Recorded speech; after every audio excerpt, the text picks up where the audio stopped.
Jangankan rakyat yang geram, saya juga geram. Ya.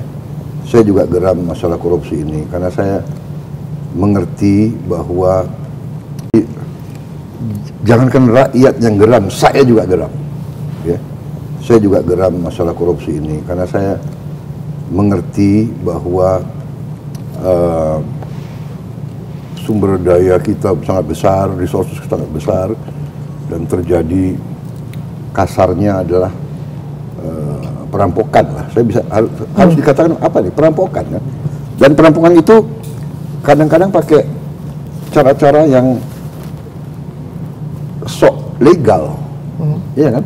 Jadi kalau dicek tidak ada pelanggaran, iya kan?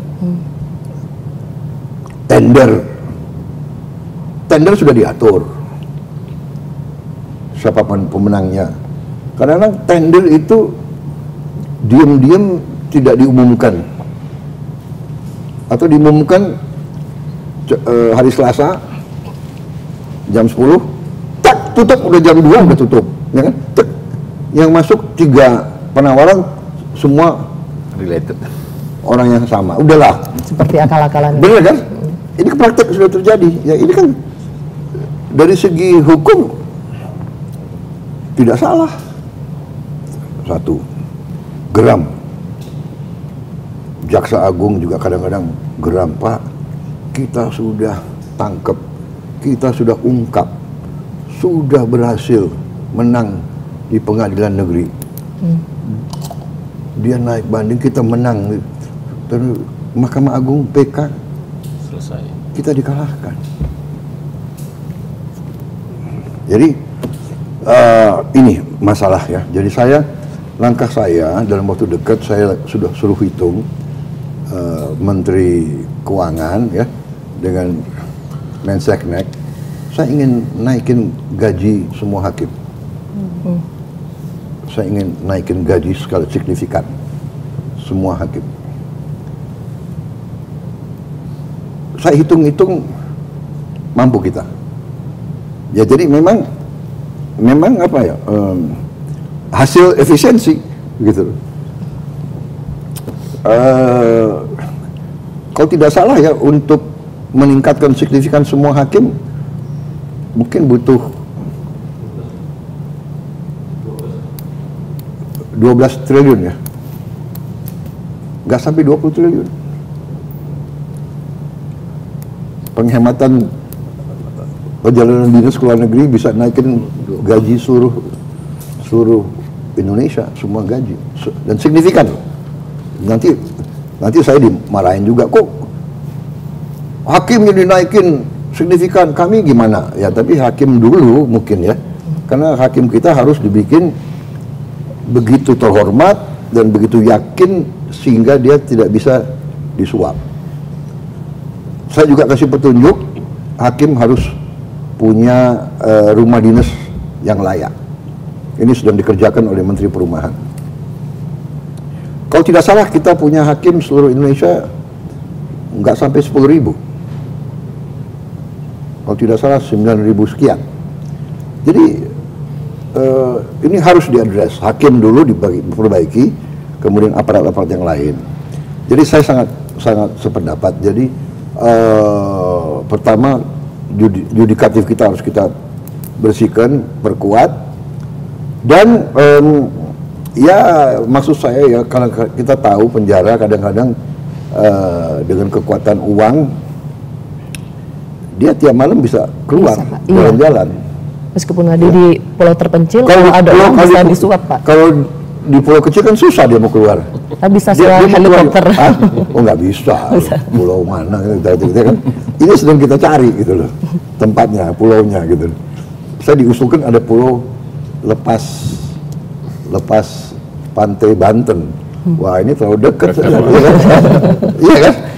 Pakai perahu bisa ada yang datang nganter bakmi Gajah Mada mungkin. Nah, jadi saya itu salah satu ya. Nah, masalah dimiskinkan, saya berpendapat begini, makanya saya mau negosiasi selalu, kembalikan yang kau curi, tapi memang susah gitu. ya kan? Karena secara sifat manusia mungkin dia nggak mau ngaku, ya kan? Jadi pertama harus dikasih kesempatan. Jadi apa yang kerugian negara yang dia timbulkan ya harus dikembalikan. Makanya aset-aset pantas kalau negara itu menyita. Tapi kita juga harus adil kepada anak istrinya. Kalau ada aset yang sudah milik dia sebelum dia menjabat umpamanya, atau sudah ya nanti para ahli hukum suruh bahas apakah adil anaknya menderita juga gitu. Iya kan? Karena dosa seorang tua sebetulnya kan tidak boleh diturunkan ke anaknya, kira-kira kan begitu. Tapi ini saya minta masukan dari ahli-ahli hukum.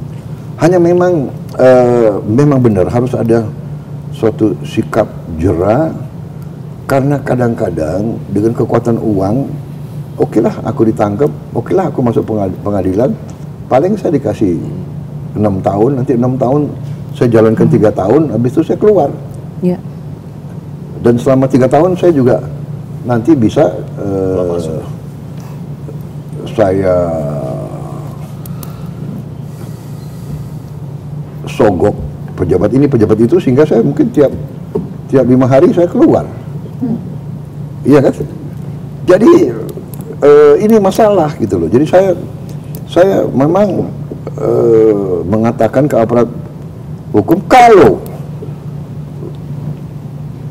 hakim kasih vonis yang tidak masuk akal, yang menyakiti perasaan rasa adil rakyat, kita naik banding. Dan kita berhasil berapa kali, iya kan? Benar nggak? Ada kasus berapa triliun dia hilangkan, hanya dapat berapa tahun itu? Ya. Harvey Muiz, Pak. Iya. Dan ada yang lebih parah, ada yang lolos sama sekali. Ini saya suruh kejar ini delik-delik hukumnya. Jadi ini masalah serius. Ini benar. Rakyat geram. Jangan rakyat geram. Saya yakin kalian semua geram semua. Kalian mengerti, ya kan?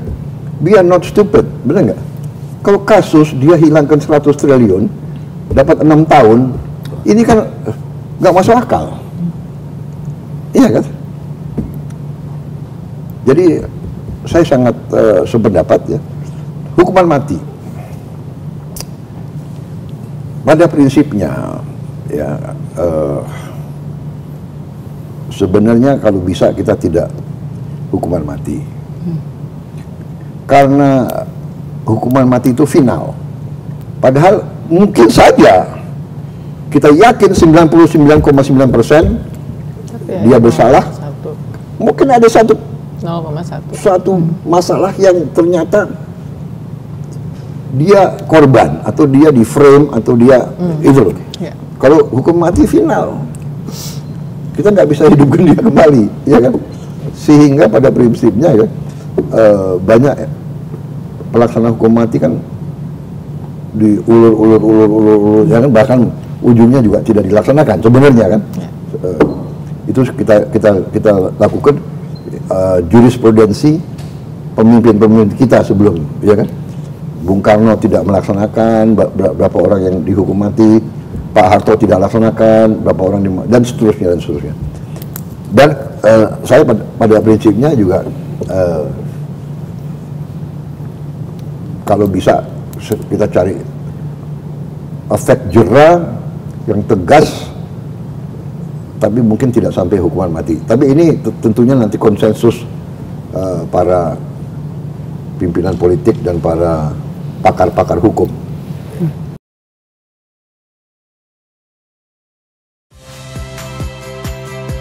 Saya Friska Clarissa.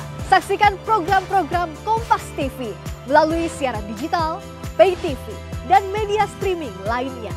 Kompas TV, independen, terpercaya.